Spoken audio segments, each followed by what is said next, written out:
अस्सलाम वालेकुम, मेरा नाम है फ़रीहा ख़ान और आप देख रहे हैं इंग्लिश विद रोशनी। आज का जो एडिटोरियल है उसका टाइटल है इंटेंसिफाइंग हॉस्टिलिटी। ये जो एडिटोरियल है एक कॉन्फ्लिक्ट के ऊपर है, जो कि कॉन्फ्लिक्ट है अज़रबैजान और आर्मीनिया के दरमियान में है और किसको लेकर है, नगरोनो कराबाख को लेकर है। तो चलें इसे स्टार्ट करते हैं। और वीडियो के एंड पे मैंने इस एडिटोरियल को एक दफ़ा फिर से समराइज़ किया है, तो आप एंड तक इसको ज़रूर देखिएगा। वंस कंसीडर्ड कहता है एक दफ़ा जो कंसीडर किया गया था, क्या अ फ्रोज़न कॉन्फ्लिक्ट, एक फ्रोज़न कॉन्फ्लिक्ट। द स्टेलमेट कहता है एक स्टेलमेट जो एक ऐसी सिचुएशन जिसका फर्दर कोई भी सोल्यूशन नहीं था इन नागरोनो कराबाख, इसमें बिटवीन किसके दरमियान में, अज़रबैजान और आर्मीनिया के दरमियान में ये जो फ्रोज़न कॉन्फ्लिक्ट था हैज़ रिज्यूम्ड, वो रिज्यूम हो गया है, वो फिर से स्टार्ट हो गया है विद फेरोशियस इंटेंसिटी, लेकिन बड़ी शिद्दत के साथ स्टार्ट हुआ ये कॉन्फ्लिक्ट। कब से? Over the past few month, पिछले कई महीनों से।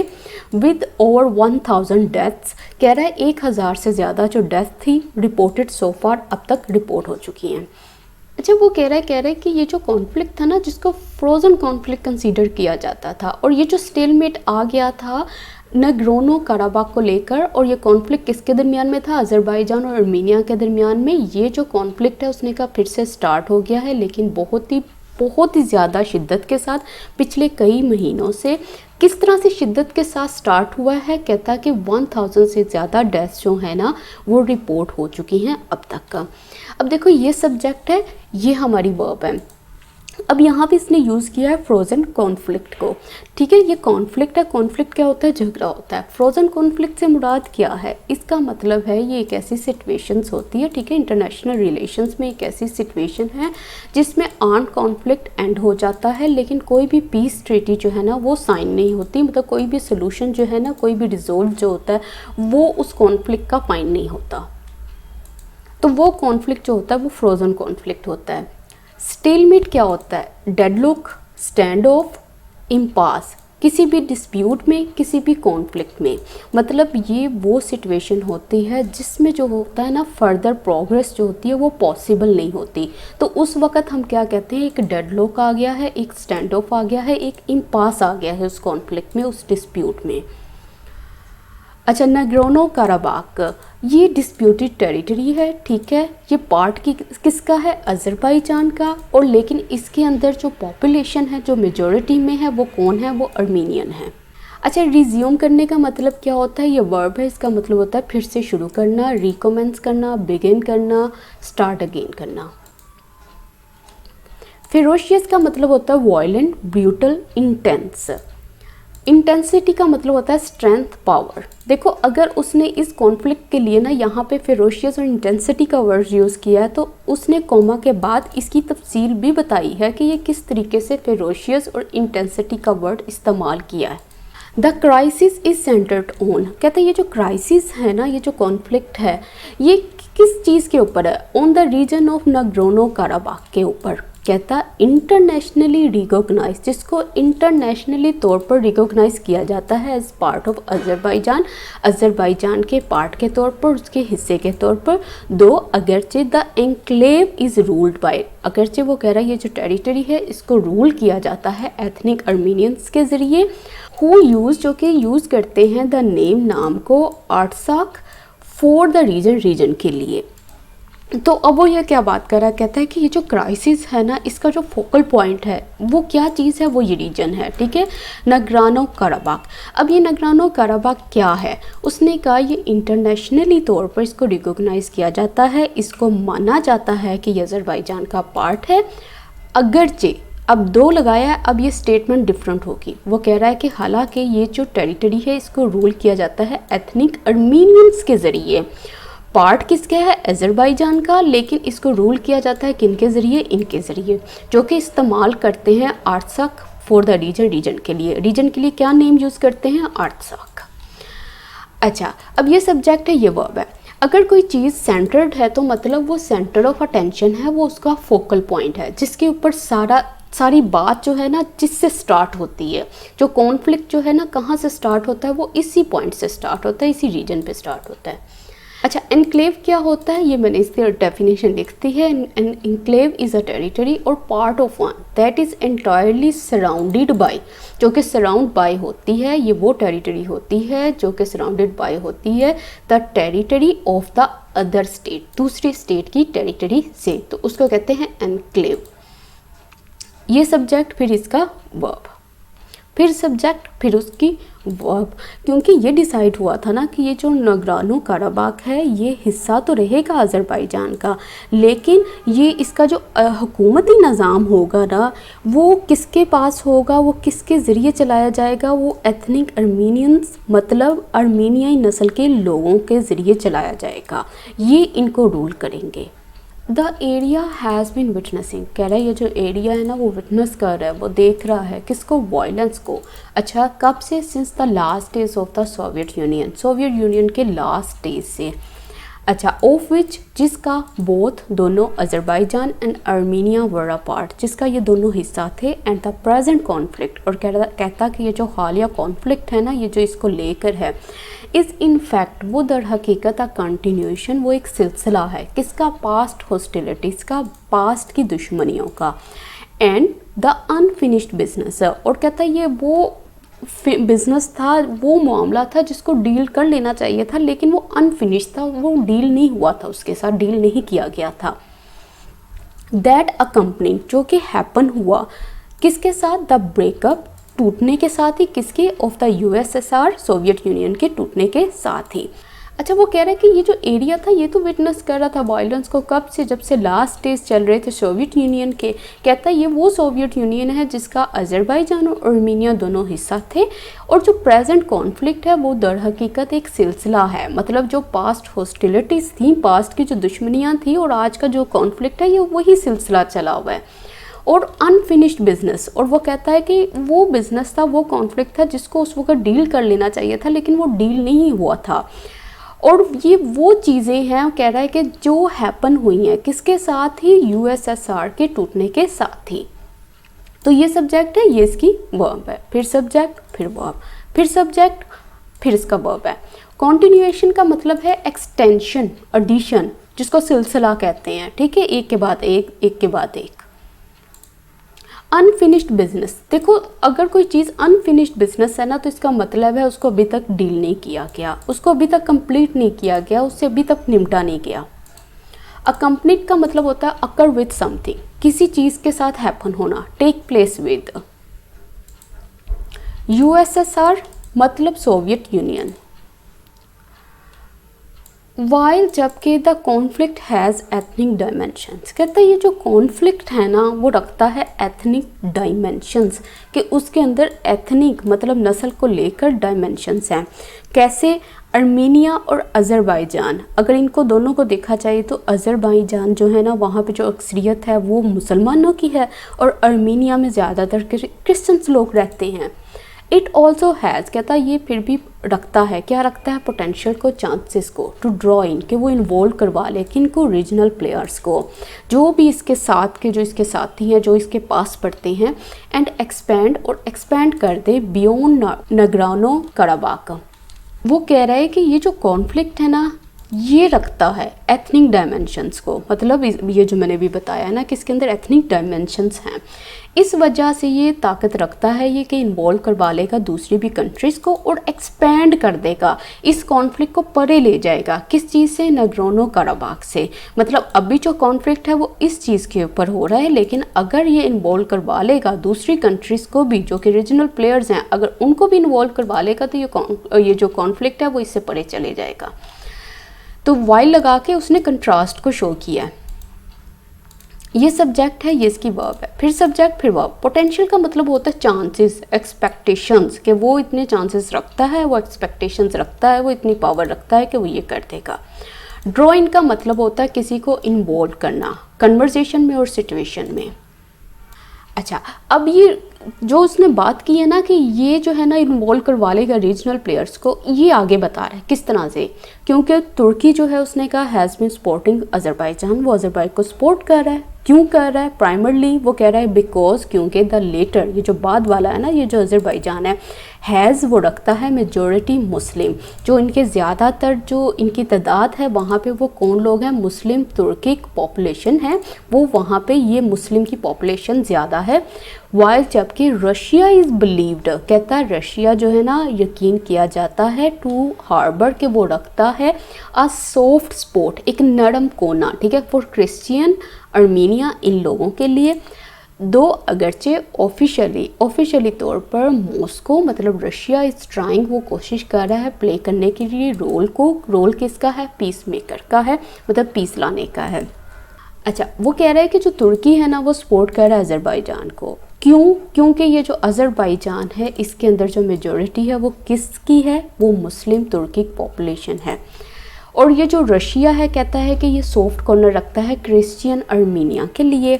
और अगर चाहिए जो रशिया है ना, हालांकि वो कह रहा है कि इसके लिए वो सॉफ्ट कॉर्नर रखता है, लेकिन फिर भी वो जो है ना वो रोल प्ले कर रहा है पीस मेकर का।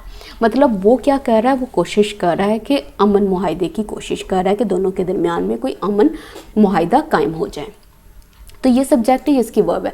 प्राइमरली का मतलब होता है फर्स्ट एंड फॉरमोस्ट। फर्स्ट अगर पहली चीज़ देखी जाए तो वो ये थी कि ये वाला रीज़न था, ठीक है। लेटर का मतलब होता है बाद वाला, क्योंकि इसमें तुर्की की बात है। यहाँ पे दो नाउन जो हैं वो मेंशन किए गए हैं, तुर्की एंड अज़रबैजान।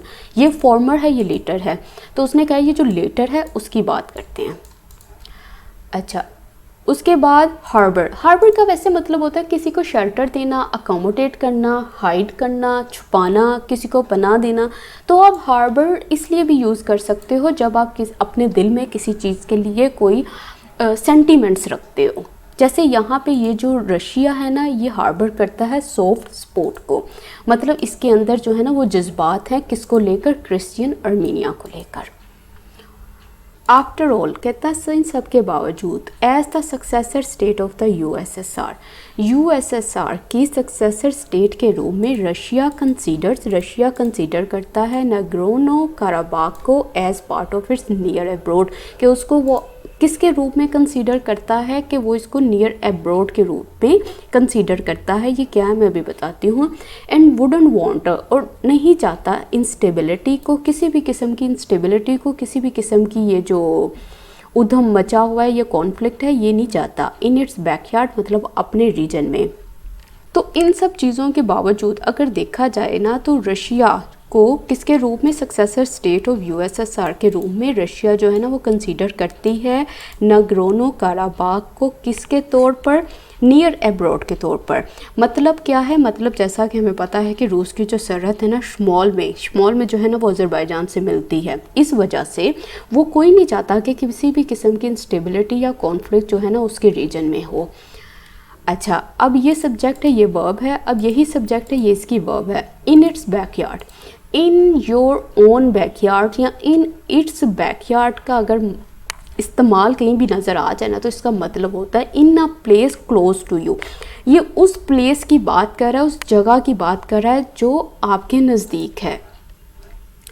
मोर ओवर, मज़ीद, Iran is also in a delicate position. कहता है जो ईरान है वो भी किस पोजीशन पे? बड़ी डेलिकेट पोजीशन पे है। किस तरह से? इट बॉर्डर्स, वो बॉर्डर करता है, इसकी सरहदें मिलती हैं द डिस्प्यूटेड एनक्लेव, उस एनक्लेव से, उस टेरिटरी से जो कि डिस्प्यूटेड है। वाइल जबकि millions of Iranian citizen are ethnic Azeris, कह रहा है कि जो मिलियंस है ना ईरानियन सिटीज़न, वो कौन हैं? वो अज़रबैजानीज़ हैं, मतलब एजरीज हैं।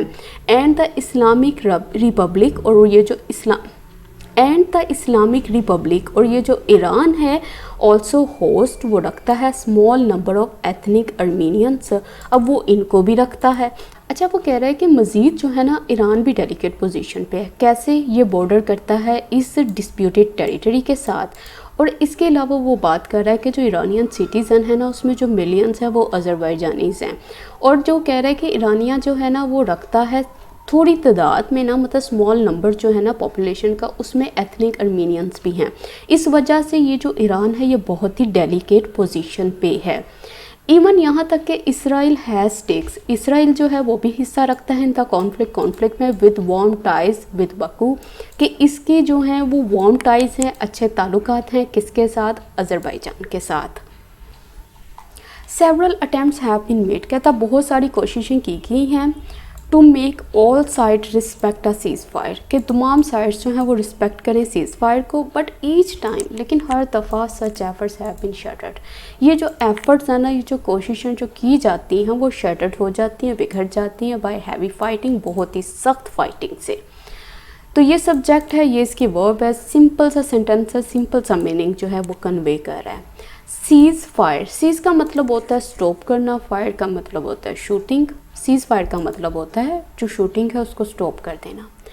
परहैप्स शायद, तुर्की एंड रशिया, कह रहा है जो तुर्की है और रशिया है, the primary foreign players in this conflict, वो प्राइमरी वो जो है ना फॉरेन प्लेयर्स हैं इस कॉन्फ्लिक्ट में, मस्ट मेक, उनको लाजमी करना चाहिए ग्रेटर एफर्ट्स, बहुत ज़्यादा एफर्ट्स, किस लिए, टू कन्विंस करने के लिए दे रिस्पेक्टिव, अपने अपने एलाइज को, अपने अपने साथियों को, टू सीज हॉस्टिलिटीज़, के ये जो हॉस्टिलिटीज़ हैं ये दुश्मनियां हैं इसको बंद करो, एंड हेल्प, और मदद करो रिजॉल्व करने के लिए, सोल्यूशन निकालने के लिए, this long standing dispute peacefully, ये जो लंबे अरसे से चला आ रहा जो डिस्प्यूट है ना इसको सॉल्व करने की कोशिश करो पुरअमन तरीके से।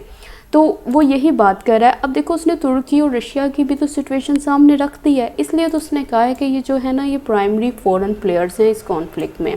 अब वो कह रहा है इन दोनों को इन सारी सिचुएशन को मद्देनज़र रखते हुए बहुत ज़्यादा एफर्ट्स करनी चाहिए, अपने अपने रिस्पेक्टिव मतलब अपने अपने अलाइज जो हैं, अपने अपने जो साथी हैं उनको कहें कि ये जो हॉस्टिलिटीज़ हैं इनको बंद करें और मदद करें रिजॉल्व करने के लिए इस झगड़े को peacefully. The international community must make, जो इंटरनेशनल कम्युनिटी है वो भी ग्रेटर एफर्ट्स करे, हेल्प करने के लिए फोर्ज करे, बिल्ड करे लॉन्ग लास्टिंग पीस डील को, इसके लिए इफ़ वो कह रहा है अगर the Nagorno Karabakh crisis is left to fester, अगर इसको लेफ़्ट कर दिया जाए ना इस क्राइसिस को कि ये मज़ीद दोबारा से अनॉय करता जाए, मज़ीद बढ़ता जाए, इट मे वेल स्पिल, वो जो होगा ना वो फैल जाएगा बियॉन्ड द एनक्लेव, वो जो डिस्प्यूटेड टेरिटरी है इससे भी बियॉन्ड चला जाएगा, एंड ड्रॉ और खींच लाएगा रीजनल पावर्स को into a destructive new confrontation, एक नए बहुत ही तबाहकुन कॉन्फ्लिक्ट में। अच्छा देखो पहले उसने बताया तुर्की और रशिया के बारे में कि उनको क्यों एक अच्छा किरदार अदा करना चाहिए, क्यों उनको एफर्ट्स करनी चाहिए, ये सारी तफसील उसने पीछे बयान की है। उसके बाद अब उसने बताया कि इंटरनेशनल कम्युनिटीज़ जो हैं उनको भी एफर्ट करनी चाहिए ताकि वो एक बनाएं एक लंबे अरसे तक चलने वाली पीस डील को। क्यों करें, अब ये क्यों एफर्ट्स करें, कहता है इसलिए करें कि अगर ये जो क्राइसिस है ना इस टेरिटरी को लेकर अगर इसको ऐसे छोड़ दिया जाएगा ना तो ये इस टेरिटरी से परे चला जाएगा और दूसरी भी जो रीजनल पावर्स हैं उनको एक नए डिस्ट्रक्टिव कॉन्फ्लिक्ट में लेकर आ जाएगा, तो इसलिए इनको भी किरदार अदा करना चाहिए। तो ये सब्जेक्ट है, ये इसकी वर्ब है। फोर्ज का मतलब होता है फॉर्म करना, क्रिएट करना, बिल्डअप करना। अच्छा फेस्टर का मतलब होता है annoy, upset, irritate, continue to be painful, कि इसको अगर ऐसे इसी हाल में रहने दिया जाए कि ये ऐसे ही अनॉय करता जाए, अपसेट करता जाए, इरिटेट करता जाए और पेनफुल रहे। स्पिल करने का मतलब ओवरफ्लो, तो ये जो क्राइसिस है ना ये ओवरफ्लो हो जाएंगे। कन्फ्रंटेशन का मतलब होता है conflict, scuffle, face of, fight, dispute, मतलब झगड़ा। अच्छा तो आज का एडिटोरियल कंप्लीट हो गया है, लेकिन ये जो एडिटोरियल है ये राइटिंग स्किल्स को इम्प्रूव करने के लिए बेस्ट है अगर आप इस चीज़ को नोट करो कि ये किस तरीके से बिल्ड हुआ है।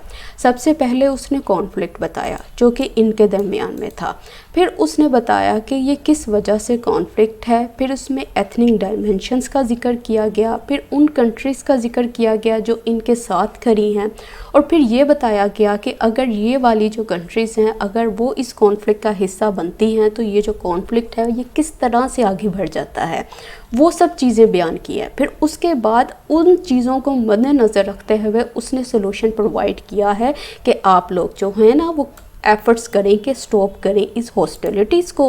फिर उसके बाद उसने इंटरनेशनल कम्युनिटी का भी पार्ट बताया है कि इसका हिस्सा क्या है, अगर वो ये नहीं करेगी तो उसको क्या नुकसान उठाना पड़ेगा। तो इस तरीके से ये पूरा एडिटोरियल जो है ना हम बिल्ड किया गया है। तो इसलिए कोई भी रट्टा लगाने की ज़रूरत नहीं है, इसको समझ कर करें और इसको अच्छे तरीके से पढ़ें।